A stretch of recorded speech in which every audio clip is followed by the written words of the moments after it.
Zay mirovaly amin'ny fety toy tsy maintsy mionjy aminao.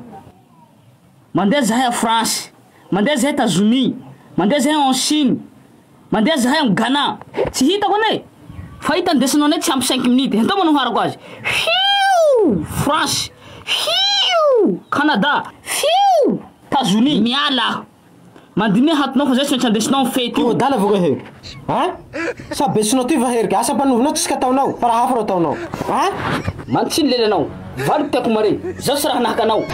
Différence lafy zany tsika roa henany io. Notsohanao fa zao mahagate valo. Ka zao sakinao. Sakiko moe. Mba raha tsy tety masoko zao. Hita moe io. Mampitanjona anao aho. Amin'ino? Zao mamako fao. Ronao le fasy vongonao zao. Anaka aza mikastana. Fa folo zay tilimatika amin'ny 2024. Katahorako amizay. Da tsy atahoranao moa zao tsy ahoako. Tsika roa samy migate valitsika. La izy zany rikaza dami. Tsika tokony anao ko vera hiranjolo ziny. Hainao soa koa. Tsika mony studio. Haingasa tsika toy. Hainao lafa tsy handeha zao handeha. Zao sy raha velomy asa toy. Zay enganao. Enga koa iha. Zeriatsika. Tsy raha fasery tsity.